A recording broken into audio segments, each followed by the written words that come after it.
Lisa Rafter here with Parenting Corner, and it's August. The summer has flown by. We're already in August, and this is typically the month where we're starting to gear down in summer and we're starting to kind of want to get back to a normal routine with the school year. So going back to school and extracurricular activities, maybe sports, getting back into that, seeing school friends, and just kind of getting back to normal. But we're finding that this fall, we're not really sure what normal looks like. So, as parents, we're not sure what to tell our teens if they're going onto campus full time, if they're going to do a little bit of both. Sometimes they're going to be at school, sometimes they're going to be learning from home with distance learning, or we might be completely distance learning once again. So I think we're all wondering, what is the school year even going to look like? And it's difficult to plan because school officials are having a hard time nailing down the specifics because they're waiting to see, well, we want to see closer to the start date what the health guidelines are and what we're required to do, etc. So these are historic days and not the easiest right now, not knowing, it's just a lot of unknown.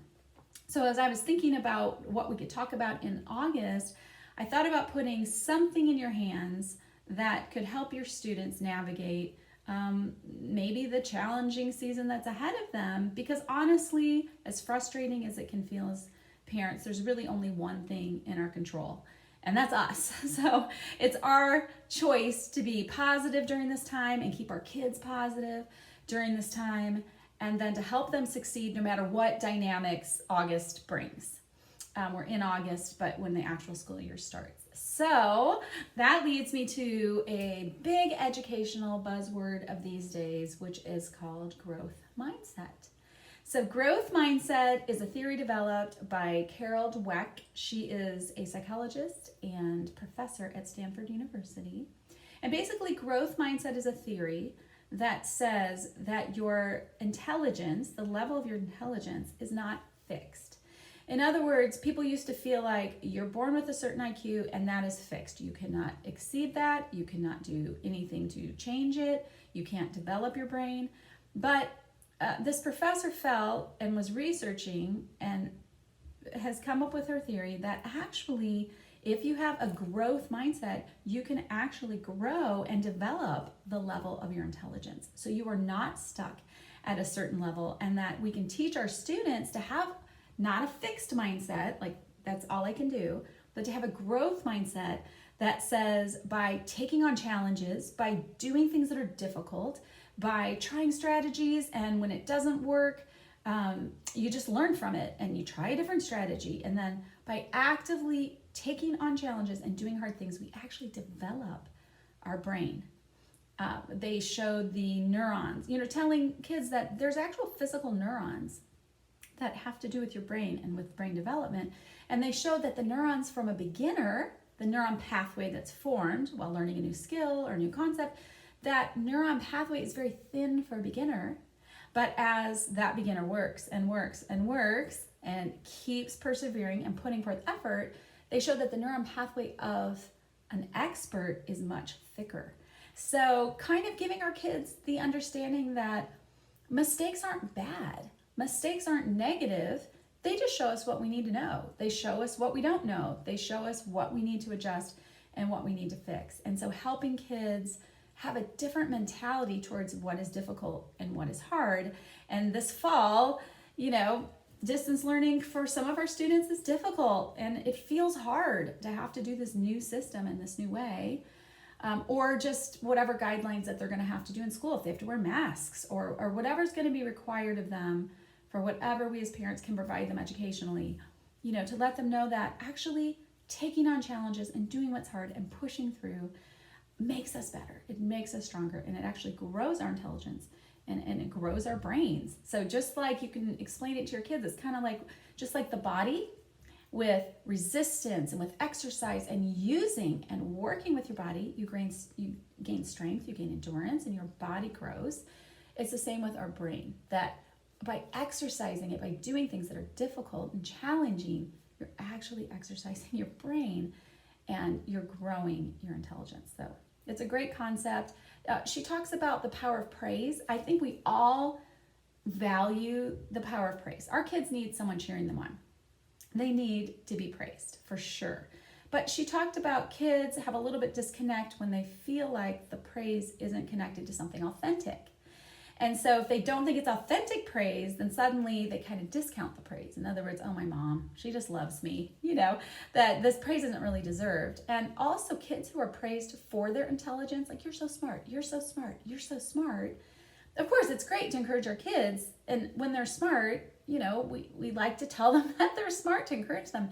But there's a slight disconnect because those kids that are constantly told how smart they are, they have a real reliance on their natural abilities. Like, well, I'm smart. And they like to gravitate and only do what they're naturally good at. And so once they hit a topic that's hard for them, once they hit whether it's a subject in school or a skill or something that needs to be developed, but once they hit a wall and it's no longer naturally easy and it's hard, then they tend to give up. They tend to avoid it. They don't want to do that because when something feels hard, they think they've hit their limit and they think, maybe I'm not as smart as I thought I was. Maybe people are just telling me I'm smart, but I'm really not that smart because this is hard. And they're not realizing that things being hard doesn't mean you're not smart. It just means you're going to work different strategies to get beyond that wall, that you are capable and you can do this. But it's not always going to be easy. It's not always going to come easy. And if you want to be really good at different things, you have to push through what's a challenge and see a challenge as a positive thing. I'm going to grow. I'm going to grow myself with this. And then the students that aren't praised for their intelligence, but they're praised for their effort. They're praised for their hard work. They're praised for taking on a challenge and going for it. Those students tend to do much better. They do not shy away from difficult projects. They do not shy away from things that are difficult because they view the difficulty positively. And so kids with a growth mindset, students and teens with a growth mindset, tend to do much better even in school because they don't gravitate only to what they're good at. They're willing to grow their intelligence and grow their brains and get better at something with their effort and their hard work. So there's so many resources online that you can just Google growth mindset. There's so much out there that you can look up. There are little tips for things that you can say, things that you can do to instill a growth mindset in your students so they don't feel stuck at a certain smart level. And that'll really make the learning that you're facilitating this year, whether completely at home or at school or whatever, you're just supporting your students to really, truly grow and succeed. And it was funny, I was thinking about how this is kind of a new concept, growth mindset versus fixed mindset and all that. But I was studying the life of Thomas Edison, who we typically know Thomas Edison created the light bulb. He actually had tons of inventions and is actually a really great person to have your kids research. His life's pretty fascinating. He did a lot more than just the light bulb.